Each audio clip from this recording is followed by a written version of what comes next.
Hey guys, welcome to My Brother's Ballot, the podcast. Don't forget to comment, like, and subscribe. I'm your boy Aaron. So let's get into it. Last night on Abby Phillip's News Night, or News Night with Abby Phillip, there we go. She did not have time for the BS last night. She got Michael and Scott Jennings together like nobody's business. Let's get into the clip. Never wanted to back down, but he is backing down. Well, the Fed is obviously independent. It's supposed to be independent, but independence in Trump's head does not exist. He does not understand why a federal government must be independent from himself. He believes that his power and the executive branch's power should dictate what happens with the Fed and with the Department of Justice and with our military, with all of the various things that should be independent. The reality is you talk about, Trump being spooked. It's a little late for Trump to be spooked at this point. We've been talking about tariffs. He has been talking about this for quite some time. She's spot on when she says it's a little too late for him to be spooked. There have been billions and billions and billions of dollars of generational wealth that has been wiped away from this country based off of his back and forth with these tariffs and this trade war that he has wielded against so many different people, including our allies and China. The markets are in disarray. We're heading toward a recession. Everybody is saying that this is a terrible thing. And yet for just now, all of a sudden he woke up and he realized, this is a terrible thing for our economy and our country. I just have to respond to your assertion that the federal government should operate independently of the elected president of the United States. You mentioned the Fed, and then you had the Department of Justice. You said DOJ, which is obviously appointed and works for the president. No, but it's independent. Your laws should not be enforced based on the president. They should be enforced based on the law. You said the military. Obviously, he's the commander in chief of the military. I'm just trying to figure out what percentage or part of the government you think should run away from the president.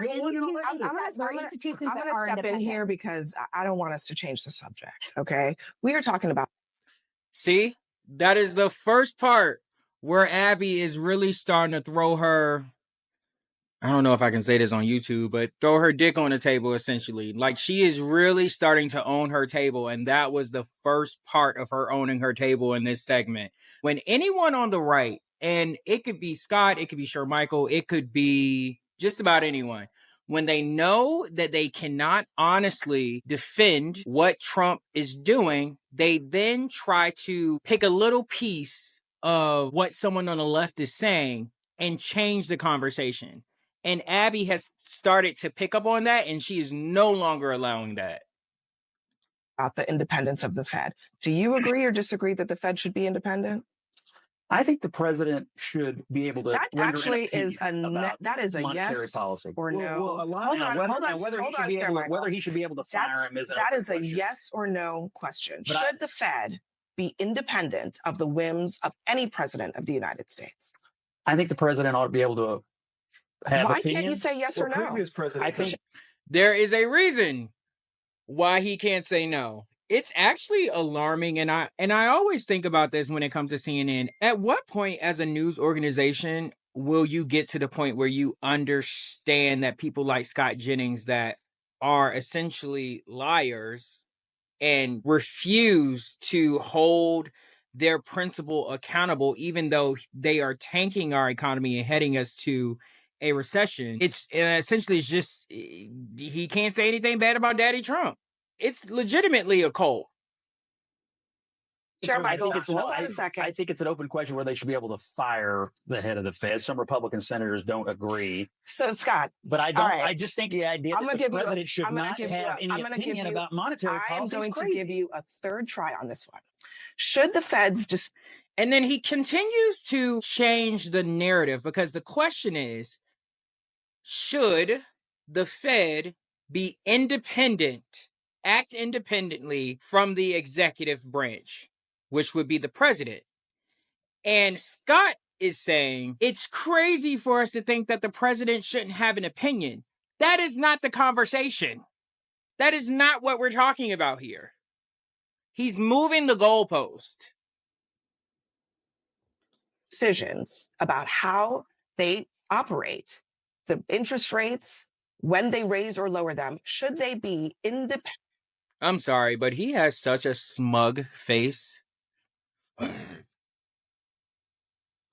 Does that mean the President of the United States. Does independent mean they don't take his opinion into consideration? Independent means no, they don't take his opinion into I don't agree with consideration. that. I'm sorry. I think the president. Okay. I think hold I think on. the president should be I'm able going to to render ask an you, opinion. Charlotte, what do you know, this was taken in by the markets, that idea, right? This week. What was the reaction among people who are making money? They have businesses, they are operating in the financial world to this idea that people like Scott believe that the Fed should be listening to the president and act accordingly. That's not what I said. You put words in my mouth. I said should. What?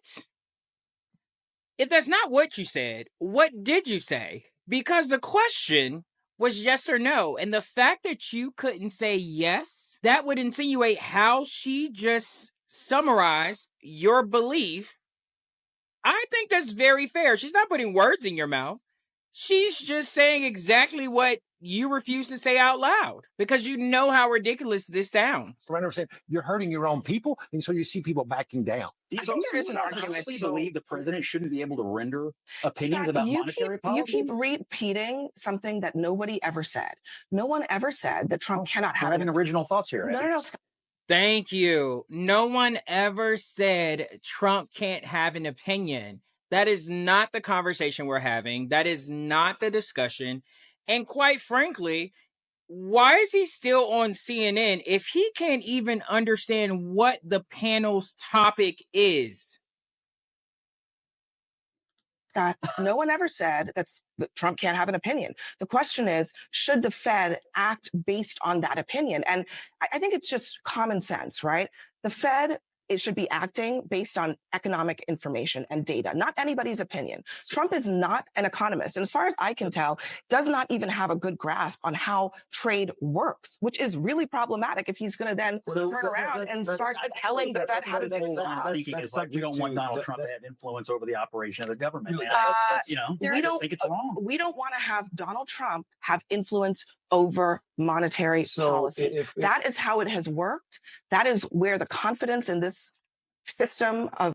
I find it really interesting, and I do hate the whataboutism, but I'm about to pull a whataboutism. I apologize. There is no world where everything that Donald Trump has done when it comes to tariffs and our economy, if that were Barack Obama, they would be screaming bloody murder for what this man has done to the economy. When he says, I think it's crazy that the president, Donald Trump, shouldn't have an opinion about the economy. Again, no one ever said that. But one thing that I will say is, I think it's crazy that people are taking his opinion. Just like Abby said, he has no idea how trade works, how the economy ebbs and flows. He knows nothing. It's very clear. Of economics. You said monetary policy. She said DOJ, military, FBI. What were the other things? Okay, hold on just a second. I want to reset because I'm going to change back to the original conversation because Scott, you are attempting to change the subject multiple times. I'm trying to decide with the president. So go ahead. Sometimes I think we forget history. Let's go back to LBJ. LBJ actually flew the Fed chief down to Texas to his ranch and berated him because he was pissed off about some of his decisions. And then what? Let's remember. And then what? No. And then what happened? I want to make my Finish your point. Then what happened? So this is where she really starts to eat Michael up because he's about to try to pull the same move that Scott was trying to move, which is essentially changing the premise of the topic, the premise of the question, where they are responding to the question of Scott and Michael are responding and debating to the question, can the president or should the president be able to give his opinion on monetary policy? That is not the question. Watch how Abby doesn't even allow him to finish it. And when she asks this particular question, which you are about to see, he refuses to answer it because he knows that what he is saying makes no sense. H.W. Bush. But even Shermichael, his Fed chair I'm going to for why pause he you lost there. the election and the state What of the economy. happened? So my point is, What- it's not, oh my God, the point that I'm trying to make. Shermichael, Tell me what happened. History matters here, and sometimes It does. Michael, they want to figure it. They don't want to talk about Trump.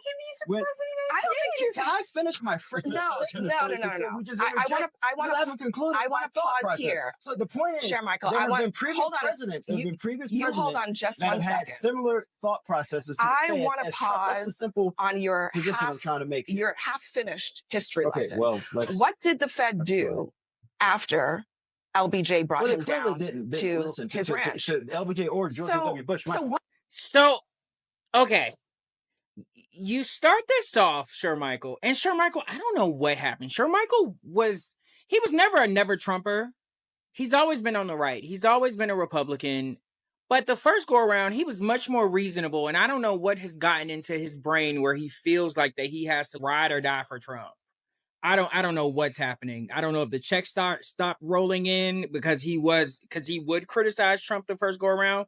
But this time he's licking. Yeah.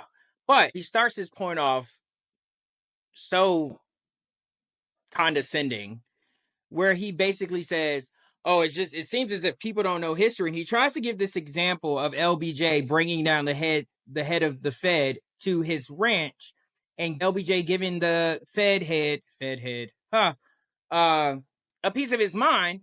And Abby rightly cuts him off. It's a horrible example. It doesn't speak to what the topic is. Abby cuts him off because she recognizes that he is starting this with a false premise. Again, speaking to a topic or a discussion that is not the discussion. She clocks it so quickly.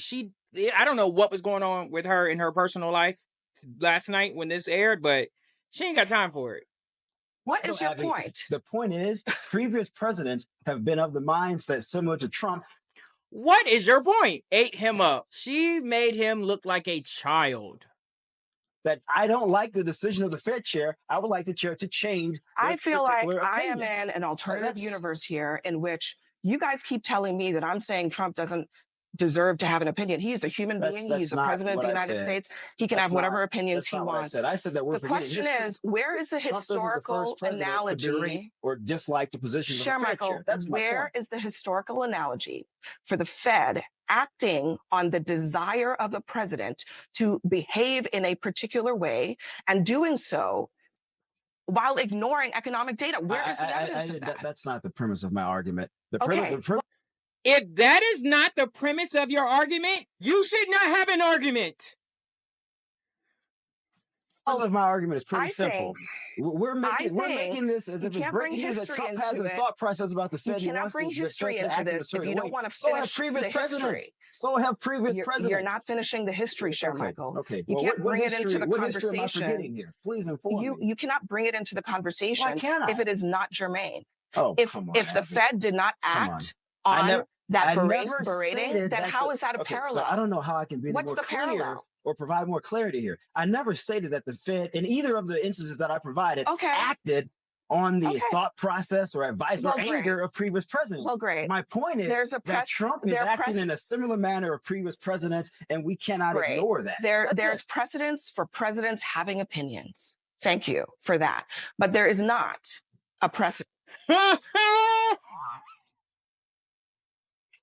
Yo, there's a precedent for presidents having opinions. Thank you for that. That was on par with reclaiming my time. Reclaiming my time. Guys, Abby Phillip was not playing with these guys today. I hope you enjoyed this video. I definitely did. Don't forget to comment, like, and subscribe. Thank you for tuning in to My Brother's Ballot. Peace.